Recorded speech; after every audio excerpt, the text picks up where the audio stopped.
અમરેલી જિલ્લા પોલીસ તરફથી જે અલગ અલગ ગુનાના કામે કોર્ટ તપાસના કામે જે આરોપીએ નાસ્તા ફરતા છે તે આરોપી પકડવા માટે ખાસ ઝુંબેશના રૂપે કામ કરવામાં આવે છે। આપ સૌ જાણો છો, ભૂતકાળમાં પણ જિલ્લામાં જે 25-30 વર્ષથી 20 વર્ષના ઉપરના અને 10 વર્ષના ઉપરના કેટલાક આરોપીને જિલ્લા પોલીસે પકડી પાડેલ છે। એમાં જ એક આજરોજ એક છેલ્લા 28 વર્ષથી 1998માં એક ચીટિંગનો ગુનો દાખલ થયેલ છે। એના જે મુખ્ય આરોપી હતા આરોપી કિશોરભાઈ દેવજીભાઈ મહેતા, મૂળ રહે મોરબી,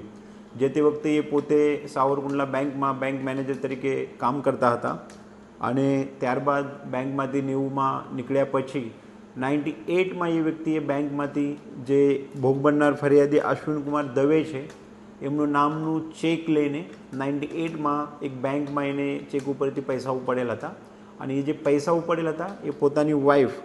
મીનાક્ષીબેનના નામે ઉપાડેલા હતા। તો જે તે વખતે 98માં એમ કેસ એટલે કોર્ટના હુકમ ઉપરથી એક ચીટિંગની ફરિયાદ સાવરકુંડલા ટાઉન પોલીસ સ્ટેશનમાં દાખલ થયેલ હતી અને તે કામના એ બંને આરોપી છેલ્લા 28 વર્ષથી નાસ્તા ફરતા હતા। જિલ્લા પોલીસની અલગ અલગ ટીમો, મુખ્યત્વે પેરોલ ફરલોની ટીમે આમાં અલગ અલગ દિશાએ મહેનત કરી, તપાસ કરી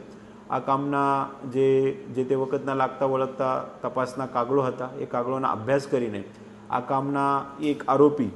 જે મુખ્ય આરોપી કિશોરભાઈ મહેતા છે એને પકડવામાં આજે સફળતા મળેલ છે।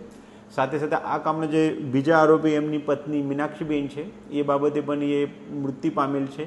તે બાબતની જે પણ પ્રક્રિયા એનું નામ કમી કરવા બાબત તે પણ હાથ ધરવામાં આવેલ છે, જેથી જિલ્લા પોલીસે એક 28 વર્ષથી નાસ્તો ફરતો આરોપી પકડીને એક સરાહનીય કામગીરી અમરેલી જિલ્લા પોલીસ તરફથી કરવામાં આવેલ છે।